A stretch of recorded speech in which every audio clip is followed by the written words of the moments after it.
Success Insight shares the stories of the people with passion and drive who make things happen in the world.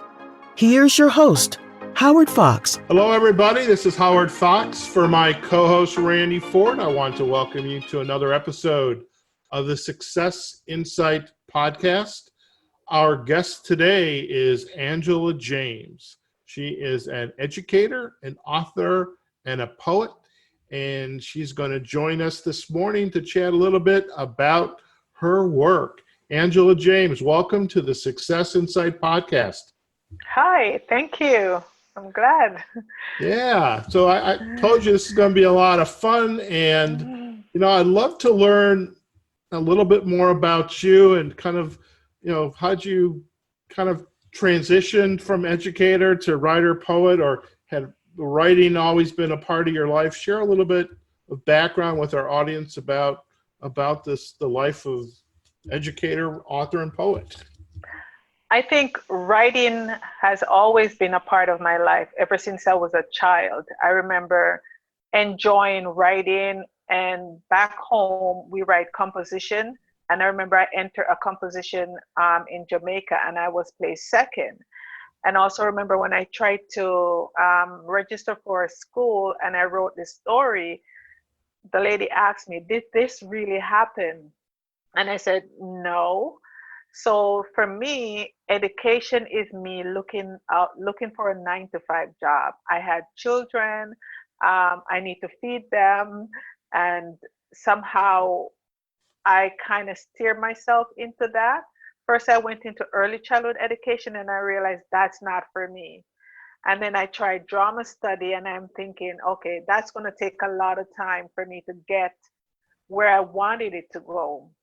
So I just went into education because it seemed like a sure thing to make money to take care of the family. But I keep going back to writing and putting it off and going back to writing. And it's something that I cannot get rid of.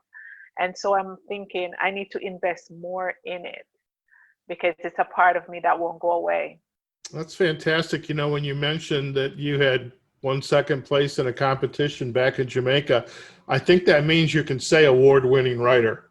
Okay. Yes, I should. I should.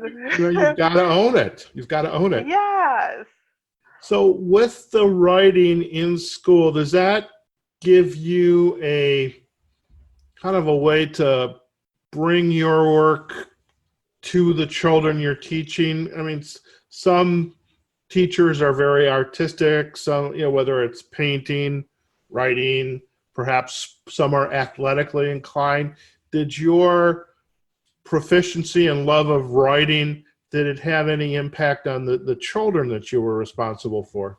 Yes, I remember since I came to New York and I was teaching fifth grades, and they were supposed to compose a story, and the child would just have a sentence, and I said, "What's wrong? Do you need my help?" And I will just see that sentence, and a whole story just start coming out of my mouth, and the child said, "How do you do that?" And also when I worked with the smaller kids, like second grade, I like readers theater because it brings book to life and I'm expressive and they just enjoy it. And I find the classroom, it's almost like their walls came down and they're comfortable when I'm in that space, when I'm reading book and I'm being all dramatic. So it impacts them where it makes the classroom more relatable and they just sit there in awe, just listen to the story. And it also helped when I'm helping them to write their story. And when they're stuck, if I give them a writing prop, and it said, one morning I woke up and I go through the door and I saw a stone. They don't know what to do with a stone, but with me, the stone does a lot of things.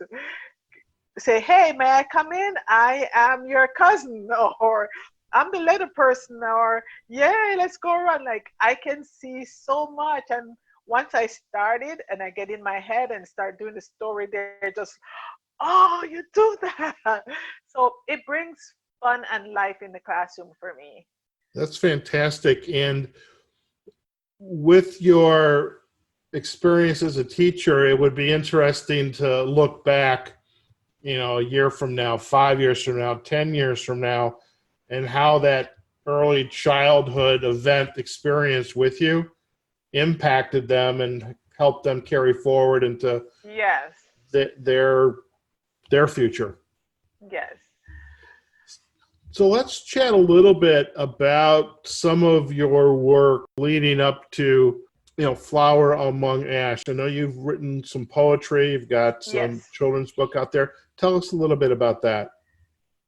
Well, when I saw that when I was making submission to publishers and I was not getting through because I'm unknown, I started focusing on poetry, where to the point where I actually go to like a Staples or Office Depot and actually make my own book by hand, cut them, staple them, and I was selling them to my friends, anybody that I can see, just for $5. The book, I think one was called Broken and one was called Pepper Pot Collection, because it has a eclectic amount of different kinds of poems, and it basically reflects.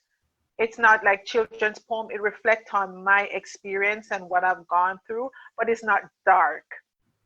And then I thought, let me do something lighter. And because I've been teaching second grade for such a long time, I've been reading all these fairy tales and folk tale. And at one point we had to compare different stories.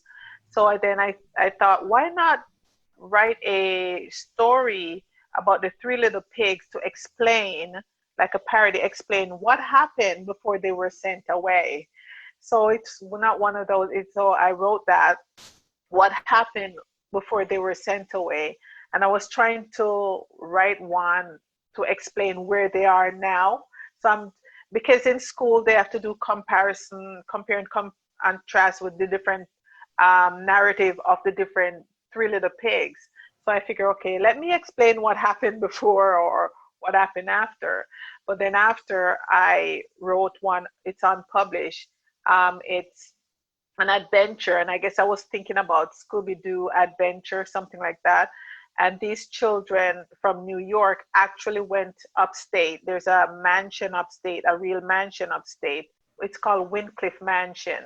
So I kind of researched that, and then I wrote something that they actually was just bored, tired of the subway and all that stuff, and decided to go. Somebody dared somebody over a girl, and they decided to go outstate to this mansion, which became very scary. But it was a setup, because the people in that community know that people always want to come. They kind of set it up as a scary house, so they got the fright of their life, and they came back about, don't tell anyone what happened. So I kind of transitioned, and I still do, like, for writing um, poetry and having all these ideas for children's book. Then Flower Among Ash came, and the background is basically from kind of parallel to my experience leaving Jamaica, going to Canada, and even being a parent leaving Jamaica, going to Canada, and seeing how parents, you parent your child different based on the culture that you're living in, and the stigma that if you parent them the way you parent them in Jamaica, that you'll get in trouble with the law. And so Tanika, the main character, experienced that. She left Jamaica, went to Canada, and was one of those child that, okay, I'm going to use this to my advantage. But then several years after, she realized that where she's at, she doesn't like what she's seeing, and then she has to take steps to transform her life, trying to get to the point where she thinks she should have been. So we get to see her transformative journey from from spiraling out and doing her own thing to trying to get back to being a productive, successful citizen. And what part of your life or people that have crossed paths with you are undercurrents in the book? Um, Well, I think one of the chapter it deals with when she went to school and she was the only black person in the classroom. And when I was an adult and I went to do my undergrad. And when I looked in school, like in Toronto, it's very diverse. Like you don't feel uncomfortable. But then when I go to school and I'm spending that many hours, I'm realized, okay, am I the only one that looks like me in the classroom? And I remember we were doing drama and education. I said, what happened here? Like all of a sudden you just realize, oh, she's not one of us or something. But it was nice. But it just somehow when we sit to discuss any topic, their point of view is they're coming from a very secure place, a place where they have a babysitter that looks like me and all that stuff. But when I talk from my experience and what I've been through, they could not relate. So uh, it's just a cultural difference, a big cultural difference that I experienced. And at one point, I didn't stress much about it. Or she was in school and she was speaking, and even her accent was different. And she had to do something about it because they're looking at her funny. Like sometimes when you speak, they'll laugh and you can give joke and you can hide behind it. But because she wanted to get to where she wanted to get, so she had to try to conform somewhat to basically get through those classes. And there's another incident where she was went to pick up her kid at the daycare, and she projected onto the manager there that she's looking at her from a disadvantaged point of view, like she's nothing. And because she's young and have children, you're seeing her that, wow, she's a single mother, she's a young girl, and as if she has no ambition. So I find many minority will either you are projecting it, the person that you're talking may not think that way, but you feel that way. That when you approach someone, they're thinking that you're less than. Because when I went to Canada, I was an adult with two children, but I wasn't marketable in education or anything. I didn't get my degree or anything. So I find that inadequacy trying to find a job or try to compete. So then I had to go back to school then to try to fit in. So that's where our life kind of parallel. I see. What would you say, or who would you say I have an idea, but I'd love this for you to share this, the audience for the book. I mean, if we're going to share this book with thousands of potential readers, who would those readers be? I'm thinking young adults would benefit, women would benefit. I think just the title Flower Among Ash tell people that if you feel like your environment is just ash, or you just feel out of place where you are, this could appeal to you because even though you may think you're washed up or not valuable, this can benefit you that to understand that you're not alone. If you want to transform or switch career, whatever is going on with you, you can transform. And the things that she went through while getting from where she's at to where she want to be, it also will show you don't be too hard on yourself.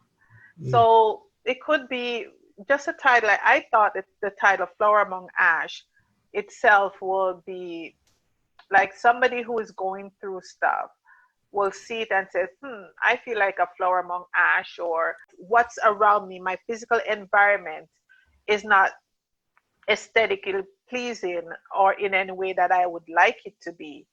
So that person could be the flower in the ash. And what do I do? So some example from Tanika, just having the courage to transform her life, that would help.